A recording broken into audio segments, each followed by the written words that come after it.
So with that, let me take some questions. What are you going to do, Senator? Yeah, go ahead.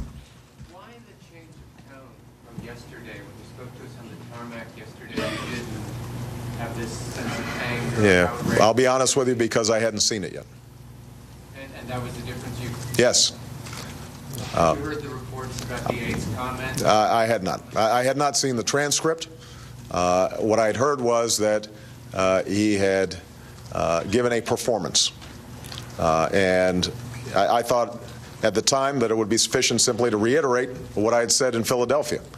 Upon watching it, what became clear to me was that it was more than just it was more than just him defending himself. What became clear to me was that he was presenting a worldview that contradicts who I am and what I stand for. And what I think particularly angered me was his suggestion somehow that my previous denunciation of his remarks were somehow political posturing. Anybody who knows me and anybody who knows what I'm about knows that that I'm about trying to bridge gaps, and that I see the commonality in all people. And so when I start hearing comments about conspiracy theories and AIDS and suggestions that somehow Minister Farrakhan has been a great voice in the 20th century, then that goes directly at who I am and what I believe this country needs. Jeff. What do you expect, or what do you plan to do about this right now to further distance yourself from him if you think you need to do that?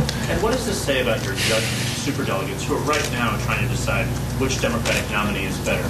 Your candidacy has been based on judgment. What does this say about it? Well, look, as I said before, the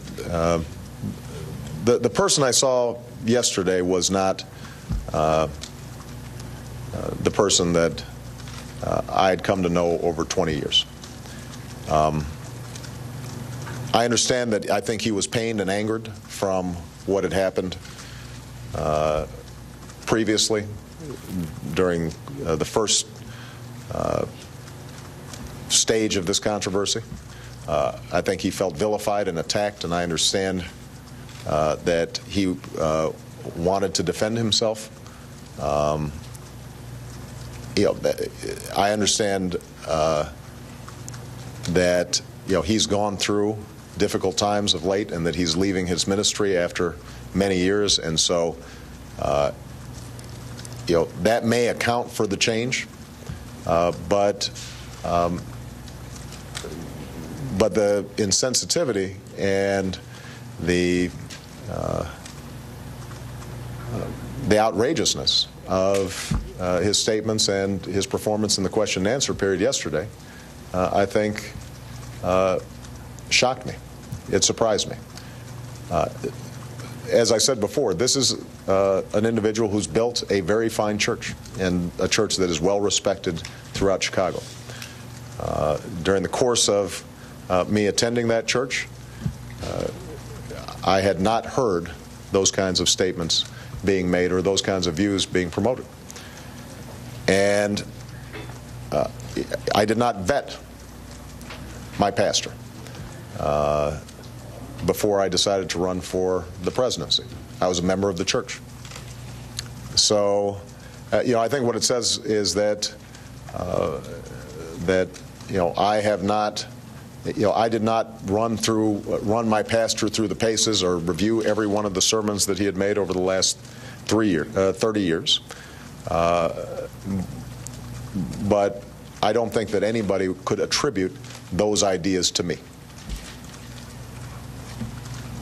Yeah.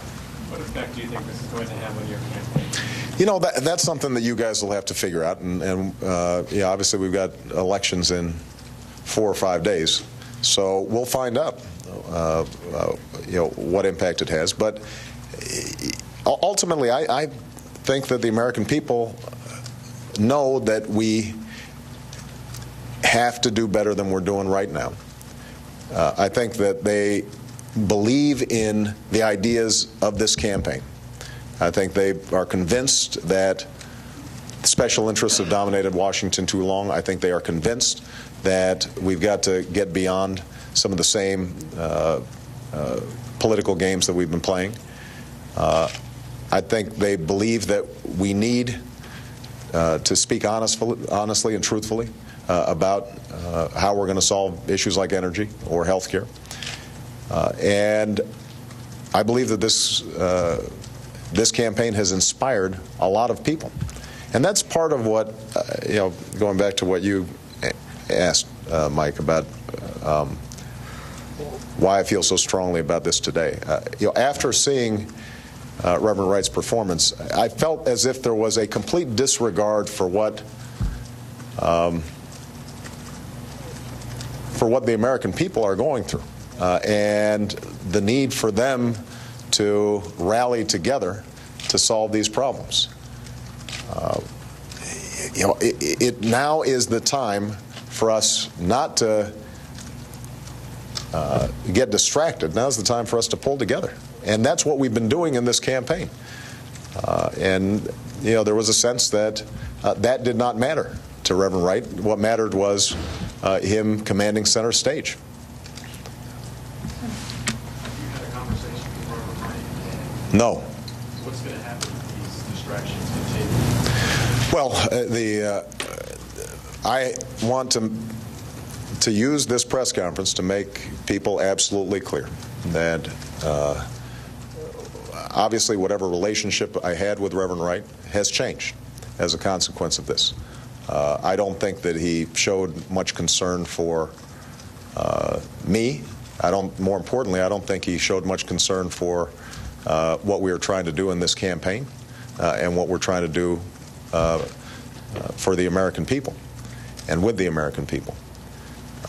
And obviously he's free to speak out on issues that are of concern to him, and he can do it in any ways that he wants. But I feel very strongly that, I want to make absolutely clear that I do not subscribe to the views that he expressed.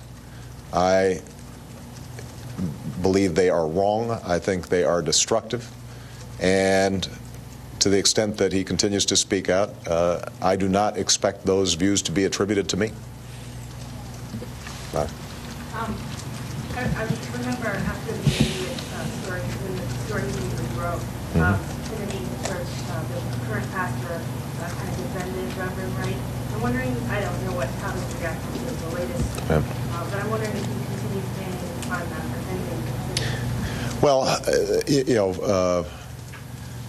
the new pastor, the young pastor, Reverend Otis Moss, is a wonderful young pastor. And as I said, I still very much value the Trinity community. This, I'll be honest, this obviously has put strains on that relationship, not because of the members or because of Reverend Moss, but because this has become such a spectacle. And when I go to church, it's not for spectacle. It's to pray and to find to find a stronger sense of faith.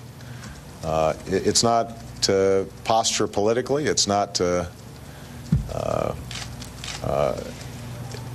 it's not to hear things that violate my core beliefs.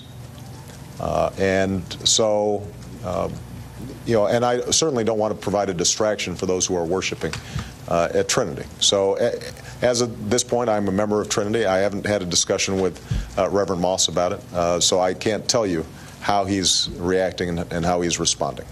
Okay? Kathy? Senator, I'm wondering, to sort of follow on Jeff's question about, why it's a little different now. Have you heard from some of your supporters? You have obviously some high-profile supporters who expressed any alarm about what this might be doing to the campaign? No, look, I don't think that it's that hard to figure out from if it was just a purely political perspective.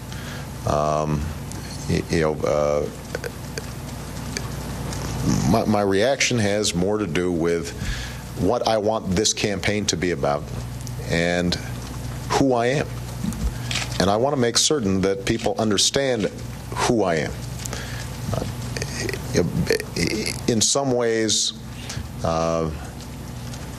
what Reverend Wright said yesterday directly contradicts everything that I've done during my life.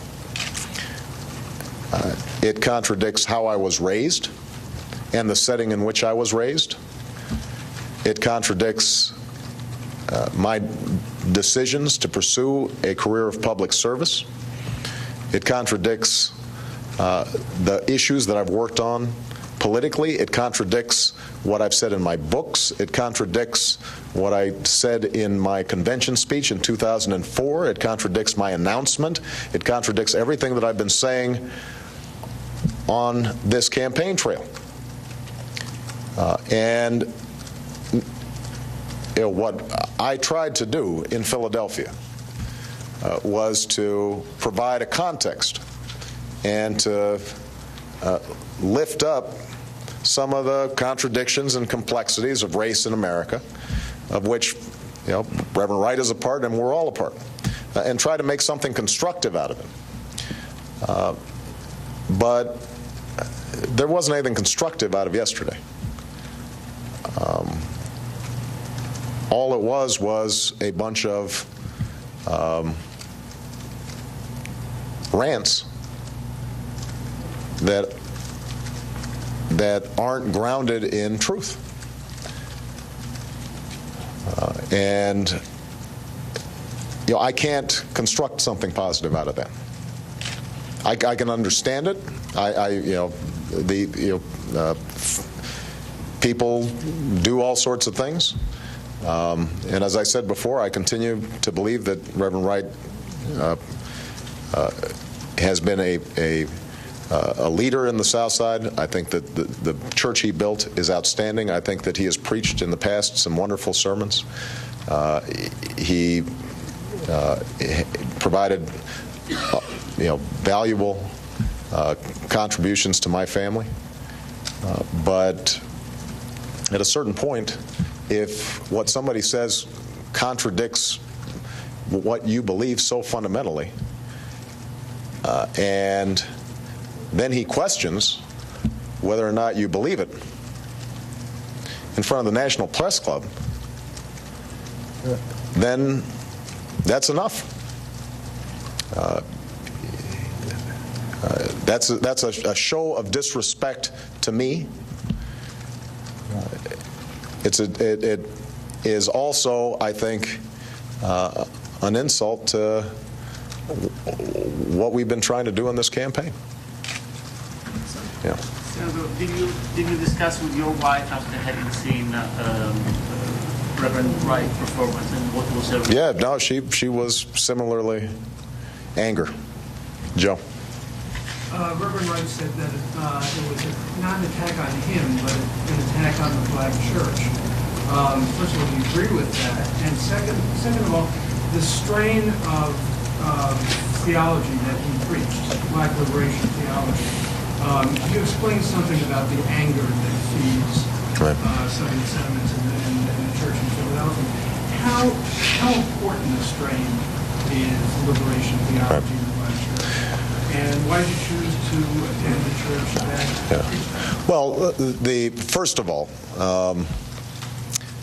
in terms of liberation theology, I'm not a theologian. So I think to some theologians there might be some well worked out theory of what constitutes liberation theology versus non-liberation theology. I went to church and listened to sermons. And in the sermons that I heard, and this is true, I do think across the board in many black churches, there is an emphasis on the importance of social struggle, the importance of striving for equality and justice and fairness a social gospel. So I think a lot of people would rather than using a fancy word like that, simply talk about preaching the social gospel. And that, there's nothing particularly odd about that. Dr. King obviously was the most prominent example of that kind of preaching. But what I do think can happen, and I didn't see this as a member of the church, but I saw it yesterday, is when you start focusing so much on the plight of the historically oppressed that you lose sight of what we have in common, that it overrides everything else, that we're not concerned about the struggles of others because we're looking at things only through a particular lens, then it doesn't describe properly what I believe in the power of faith to overcome, but also to bring people together. Now, you had a first question, Joe, that I don't remember. Do you think that when Do I think? is it an I did not view the initial round of sound bites that triggered this controversy as an attack on the black church. I viewed it as a simplification of who he was, a caricature of who he was, and more than anything, something that piqued a lot of political interest. I didn't see it as as an attack on the black church. Probably the only aspect of it that probably had to do with specifically the black church is the fact that some people were surprised when he was shouting. That is just a black church tradition, and so I think some people interpreted that somehow as, wow, he's hollering, and black preachers holler and whoop, and so that I think showed sort of a cultural gap in America. The sad thing is that although the sound bites as I stated, I think created a caricature of him. And when he was in that Moyers interview, even though there were some things that continued to be offensive, at least there was some sense of rounding out the edges. Yesterday, I think he caricatured himself, and that was, as I said, that made me angry, but also made me sad. Last question. Richard. You talked about giving him the benefit of the doubt before, especially, I guess, in the Philadelphia speech, and trying to create something positive out of that. Did you consult with him before the speech or talk to him after the speech in Philadelphia to get his reaction or his input into it? I tried to talk to him before the speech in Philadelphia. Wasn't able to reach him because he was on a cruise. He had just stepped down from the pulpit. When he got back, I did speak to him, and I'd prefer not to share sort of private conversations between me and him. I will talk to him perhaps someday in the future, but what I can say is that I was very clear that what he had said in those particular snippets I found objectionable and offensive. And that the intention of the speech was to provide context for them but not excuse them, because I found them inexcusable.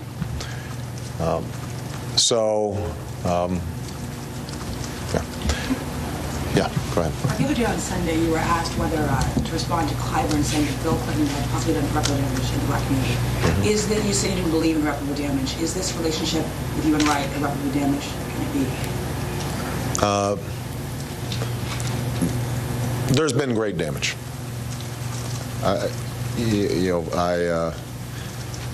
It may have been unintentional on his part, but I do not see that relationship being the same after this. Now, to some degree, I know that one thing that he said was true was that he wasn't, he was never my quote-unquote spiritual advisor. He was never my spiritual mentor. He was my pastor. And so to some extent how the press characterized in the past that relationship, I think, wasn't accurate. But he was somebody who was my pastor and married Michelle and I, and baptized my children, and prayed with us at when we announced this race. And so, so I'm disappointed. Thank you. All right. Thank you, guys. Appreciate it.